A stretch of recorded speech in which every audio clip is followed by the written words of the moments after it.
صلوا عليه وسلموا تسليما.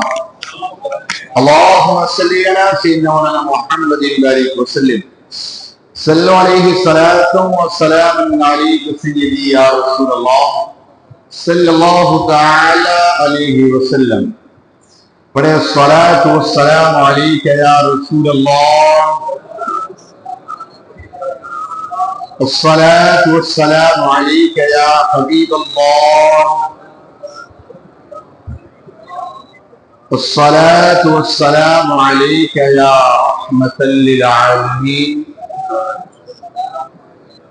وعلى آلك وأصحابك يا نور الله صلى الله تعالى عليه وسلم. بسم الله الرحمن الرحيم. بسم الله دخلت وعليه توکلت ونویت سنت الاعتکاف. بسم اللہ الرحمن الرحیم. یا ایہا الذین آمنوا اوفوا بالعقود احلت لکم بہیمۃ الانعام الا ما یتلی علیکم غیر محل الصید وانتم حرم ان اللہ یحکم ما یرید. اے ایمان والو اپنے قول پورے کرو، تمہارے لیے حلال ہوئے بے زبان مویشی مگر وہ جو آگے سنایا جائے گا تم کو، لیکن شکار حلال نہ سمجھو جب تم احرام میں ہو، بے شک اللہ حکم فرماتا ہے جو چاہے.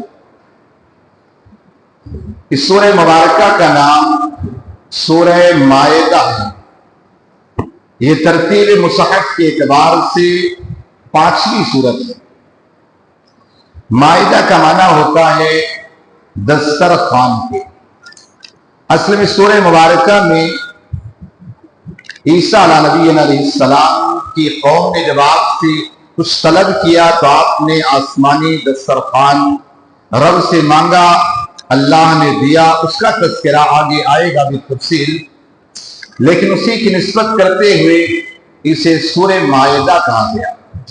اور اس سورہ مبارکہ کا نام سورہ احد بھی کہا گیا. اب یہ سورہ مائدہ جو ہے مدنی سورت ہے. یاد رکھیں ہجرت سے پہلے جو آیت کریمہ نازل ہوئی اسے مکی کہا جاتا ہے، اور ہجرت کے بعد جو سورہ مبارکہ آیت کریمہ نازل ہو اسے مدنی کہا جاتا ہے. یہ سورہ مبارکہ مدنی ہے اور آقا علیہ الصلوۃ والتسلیم کے اعلان نبوت کے تقریباً 17-18 سال کے بعد اور ہجرت کے 6 سال کے بعد یہ سورہ مبارکہ نازل ہوئی. اس سورہ مبارکہ کا آغاز اللہ رب العزت نے فرمایا یا ایھا الذین، اے ایمان والو، یا ایھا الذین آمنوا، اے ایمان والو. حالانکہ اس سے پہلے سورہ مبارکہ کا آغاز یا ایھا الناس کہہ کر کہا. اب یہاں پر یا ایھا الذین آمنوا کہا گیا اس لیے کہ ایمان یہ سب سے قیمتی دولت کا نام. دنیا کا سب سے زیادہ فٹیچر اور غریب انسان ہے جس کے پاس ساری دولت ہو لیکن دولت ایمان نہ ہو، اور ایک انسان جس کے پاس کچھ نہ ہو لیکن ایمان ہو تو کائنات کا سب سے زیادہ امیر ترین اور مالدار شخص وہی. آپ کو بتاؤں صاحب تفسیر روح البیان نقل فرماتے ہیں کہ حضرت عبداللہ بن احمد المزنی وہ کہتے ہیں میں ایک مرتبہ خانہ کعبہ کا طواف کرنے کے لیے حج بیت اللہ کی غرض سے گیا. دیکھا ایک نوجوان، یعنی ایمان کی اہمیت آپ کو بتانا، ایک نوجوان کو میں نے دیکھا وہ خانہ کعبہ کے غلاف کو پکڑ کر میزاب رحمت کے نیچے سب جگہ ایک ہی دعا کر رہا ہے، اے اللہ مجھے ایمان کی موت عطا کر، اے اللہ مجھے ایمان کی موت عطا کر. عرفات میں دیکھا، مزدلفہ میں دیکھا تو عبداللہ بن احمد کہتے ہیں کہ بڑا پریشان ہوا. یہاں تو ساری دعائیں قبول ہوتی ہیں، بندہ جو دعا کرے قبول ہوتا ہے، لیکن صرف ایک ہی دعا مانگے اللہ ایمان کی موت دے. اے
کہ یار اتنا نیکوکار انسان دنیا سے کافر ہو کے جانا پڑ رہا ہے، وجہ کیا؟ روتا رہا، 40 دن ہو گئے، رب کی بارگاہ میں دعا کہ اے اللہ، اے مولا تبارک و تعالیٰ، میں اس کے معاملات کو دیکھنا چاہتا ہوں، جاننا چاہتا ہوں، میں اس کے معاملات کو جاننا چاہتا ہوں، دیکھنا چاہتا ہوں۔ تو اللہ رب العزت نے کشف کے ذریعے سے بتایا کہ اس کو فرشتے منہ کے بل گھسیٹتے ہوئے لے جاتے۔ تو فضل بن عیاض کہتے ہیں میں آگے بڑھا، میں نے فرشتوں سے کہا رک جاؤ، کہا کہ آخر جہنم میں لے جائے، کہا اسی نے پوچھا۔ استاد نے پوچھا شاگرد سے بتا تیرے اعمال کیا تھے، کس وجہ سے تیرے ساتھ ایسا معاملہ پیش آیا کہ تو اتنا علم والا بھی تھا، عمل والا بھی تھا، لیکن دنیا سے کافر ہو گئے۔ تو شاگرد کہنے لگا ہے استاد میرے اندر 3 خرابیاں تھیں۔ پہلی خرابی تو یہ تھی کہ میں لوگوں سے حسد کرتا تھا۔ آج ہوتا ہے نا، کسی کی مال دیکھا، کسی کا، پھر کسی نے کوئی کچھ کرانا بھی شروع کر دیا، دعا تعویذ، کبھی یہ کبھی وہ، فلاں ڈھماکہ، دنیا بھر کے۔ آج مسلمانوں کا حال یہ ہو چکا ہے کہ آج اپنا کام کروانے کے لیے تانترکوں کے پاس آنے لگے، ان کے پنڈتوں کے پاس آنے لگے، ہماری سراسر کفر ہوتا ہوں گے۔ بہرحال تو کہا میں لوگوں سے حسد کرتا، اور کہا دوسرا میرا بڑا عمل یہ تھا کہ میں لوگوں کی چگلیاں کرتا تھا، ایک کی بات یہاں کی وہاں، وہاں کی یہاں پہنچاتا تھا۔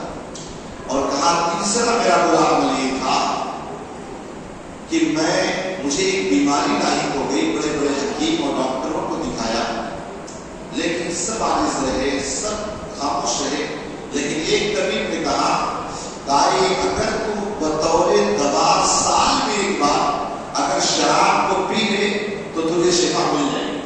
تو کہا اس مرض کے لیے میں نے سال میں ایک مرتبہ بطور دوا شراب پیتا تھا، جن کے اعمال کی وجہ سے، جس کی وجہ سے آج مجھے مرنے کے وقت کلمہ نصیب نہیں ہوا۔ اب آپ دیکھیں کیا ہمارے یہاں حسد رہے کہ نہیں؟ آج ہم چغلیاں کرتے کہ نہیں کرتے؟ آج ہم شراب پیتے کہ نہیں پیتے؟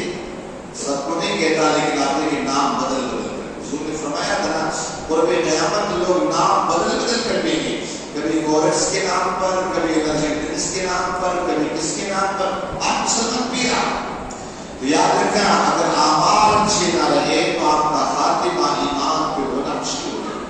اگر آپ چاہتے خاتمہ آپ کا اچھا ہو، آپ کے اعمال بھی اچھے ہونا چاہیے۔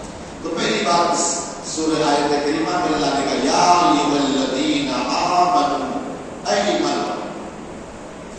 آگے بات کہا اوفوا بالعقود، عہد کو پورا کرو۔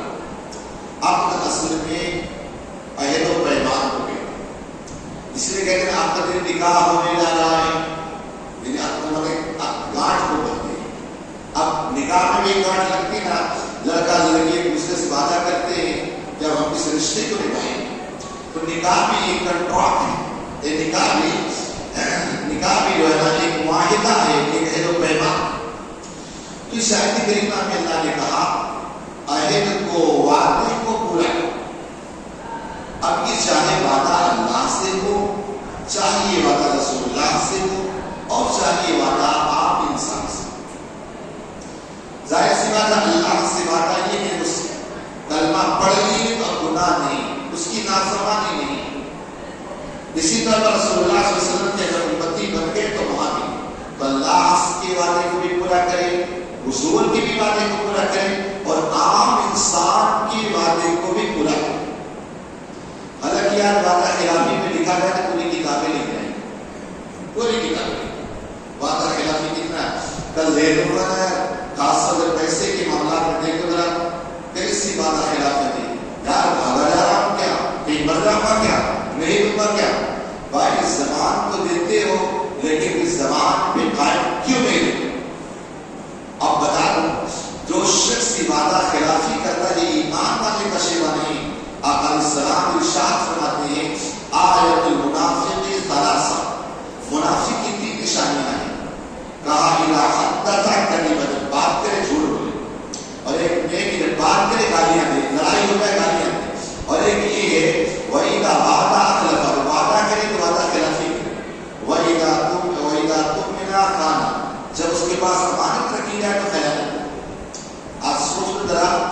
ہمارے اندر کون سی علامتیں، کیا ایمان والے کی علامتیں موجود ہیں یا نفاق کی؟ وعدہ خلافی کیا ہے؟ کتنے دور چلے گئے. خالی نماز کے بارے میں ہی پوچھا جائے گا کہ نماز پورے دنیا میں پڑھے تھے کہ نہیں پڑھے تھے، اس وعدے کے بارے میں بھی پوچھا جائے گا. وَأَوْفُوا بِالْعَهْدِ إِنَّ الْعَهْدَ كَانَ مَسْئُولًا، وعدے کو پورا کرو، بے شک اللہ تبارک و تعالیٰ وعدے کے بارے میں سے پوچھے. اگر ویسے بھی آج ہماری زبان کس نے کوئی ایک نہیں، کوئی ایک نہیں، کیوں؟ ہمارے اندر وعدہ خلافی اتنی ہو گئی. ایک حدیث پاک آپ علیہ السلام کو سناؤ. میرے آقا علیہ السلام فرماتے ہیں جب کسی قوم میں کھوٹ پیدا ہو جائے تو اللہ تعالیٰ دلوں میں خیر کا روپ ڈال دیتا ہے. آپ دیکھ لو ذرا ہماری زندگی میں کیا ہے، وعدہ خلافی، یہ ساری چیزیں کھوٹ نہیں کیا ہے. تو بندہ ایسے ہی کام کرتا ہے تو اللہ تعالیٰ غیر کا روپ، غیر کا ڈر ڈال دیتا ہے. آج مسلمان ڈر رہا ہے، حالانکہ اللہ تعالیٰ نے جو ہمارے اندر نور ایمان دیا ہے اس سے جہنم کی آگ بھی ڈرتی ہے. اس سے جب ایمان والا جہنم کے پل سے جب گزرے گا تو آگ پکار کہیں گے اے ایمان والے، اے مومن بندے، تیزی کے ساتھ گزر جا، تیرے اندر جو نور ایمان ہے وہ میری آگ کو ٹھنڈا کر رہا ہے. آپ سوچیں، لیکن آج وہی مسلمان اس کا کوئی ڈر نہیں ہے. مسلمان کوئی ڈرپوک ہو گئے، کیوں؟ سب سے ڈرتے ہیں. تو ظاہر سی بات ہے اللہ سے بھی ڈرو گے، سب کا ڈر ہوگا تو سب سے ڈرتے رہیں گے. لیکن اگر بندے کے دل میں اللہ کا ڈر آ جائے، سچا ایمان آ جائے، تو پھر اللہ تبارک و تعالیٰ اس کا روب کافروں کے دلوں پہ ڈال. آقا علیہ السلام کو کہتے ہیں ہمارا روب اللہ نے 1000 میل کی مسافت پہ ڈال دیا.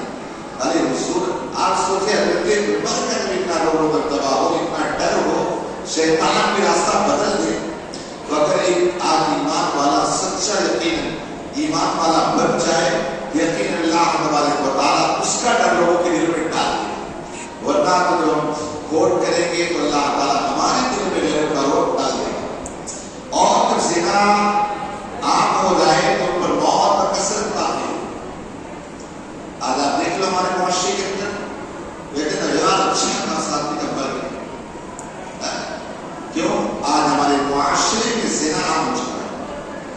خالی زنا اس کام کو کرنے کو نہیں بولتے، آنکھوں سے دیکھنا یہ بھی زنا ہے، زبان سے کہنا یہ بھی زبان کا زنا ہے، ہاتھوں سے پکڑنا یہ ہاتھ کا زنا ہے. خالی وہی کام کرنا زنا نہیں، یہ ساری چیزیں جو ہے نا یہ زنا بھی کرتی. تو کہا اس قوم کے اندر زنا عام ہو جائے، اس قوم میں موت بھی بکثرت ہو جائے. آج موت ہمارے یہاں دیکھ لو کتنے کثرت کے ساتھ لیکن اچھا خاصا اچھا تھا. کیوں؟ آج ہمارے معاشرے کے اندر زنا عام ہوا، اس وجہ سے بیماریاں بھی عام ہوئی. اسی لیے مذہب اسلام زنا سے روکنے کے لیے مذہب اسلام نے نکاح کئی کرنے کی اجازت دی. لیکن آج اس ملک میں رہ کر ہمارے اندر ایسی فطرت مرد اور عورت دونوں کے اندر ہو گئی. ظاہر سی بات ہے اسلام اگر کسی چیز کا حکم دیتا ہے اس کے پیچھے بڑی حکمتیں ہوتی ہیں. ایسا نہیں ہے کہ 4 بیوی رکھنے کی یا 2 بیوی رکھنے کی. ظاہر سی بات ہے عورت کے اندر وہ چیزیں ہوتی ہیں ہمیشہ اس چیز کے لیے تیار نہیں رہ سکتی.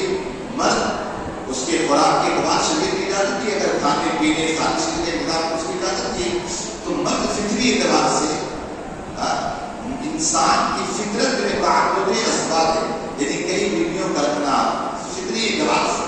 ظاہر سی بات اگر ایک بیوی اس طور پر ہو تو اس وقت تو ظاہر سی بات ہے انسان ذہنی اعتبار سے رشتہ ہوگا ساری چیزوں. اب جیسے میں گیا عمرہ کرنے کے لیے تو عربی جو تھا ٹیکسی والا اس نے پوچھا کہ تمہارے کتنی بیوی ہیں؟ میں نے کہا ایک واحد نفر.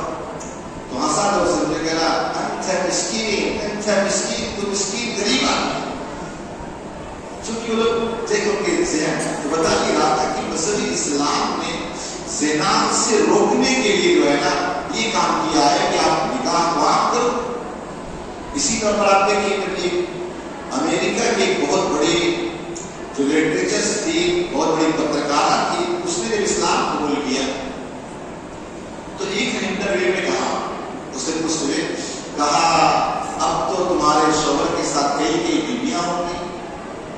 بیوی تمہارے سوتر کی. تو اس نے کہا کم سے کم اللہ کا شکر ہے 4 بیویوں میں سے کس بیوی کے پاس میرا شوہر جائے گا پتا تو ہوگا. یہاں ایک شوہر ایک ہی بیوی ہوتی لیکن وہ رات کہاں گزار کے آتا وہ رات کہاں گزار کے آتا کچھ پتہ ہی نہیں چلتا. کم سے کم اسلام کے اندر یہ تو پتا ہوتا ہے میرا شوہر کس بیوی کے پاس گیا اور حلال اور پاکیزہ طریقے سے گیا. تو اسی طرح تھا کہ جب قوم میں زنا عام ہو جائے اس قوم کے اندر موت بکثرت واقع ہوتی اور جب کم تولنے اور کم بڑھنے لگے تو ان میں رزق کی کمی واقع ہوتی ہے.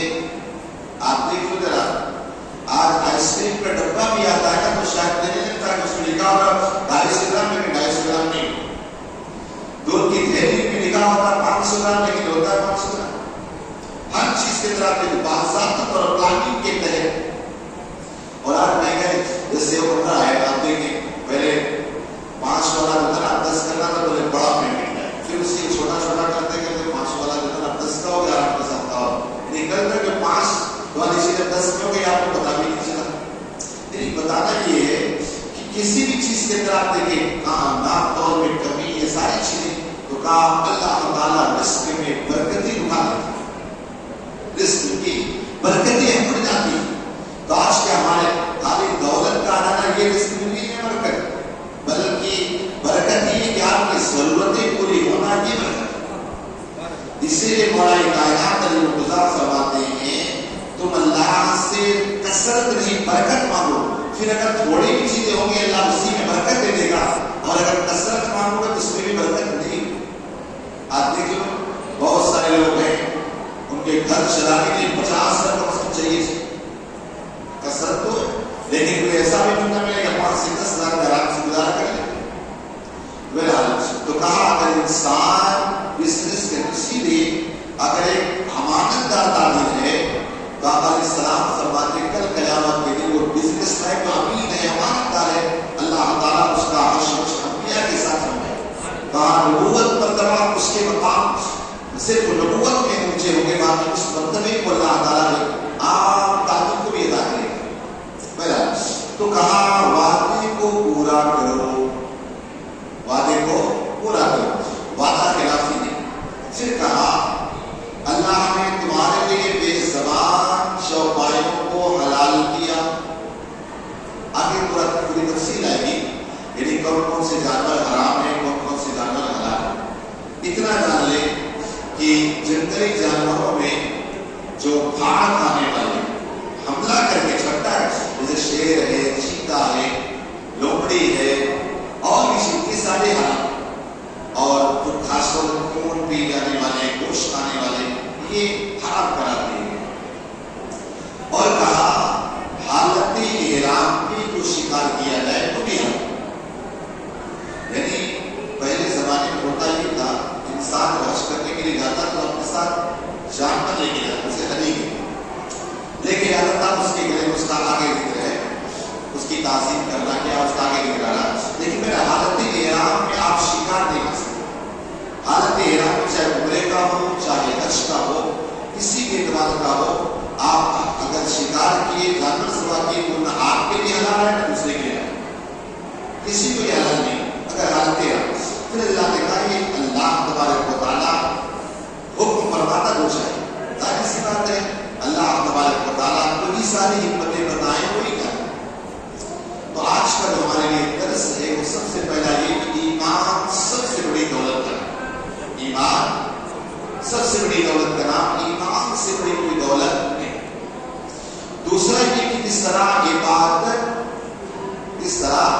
عبادت کے لیے ہم لازم اور ضروری سمجھتے ہیں عبادت کو اسی طرح معاملات کو بھی اپنا صاف ستھرا رکھیں.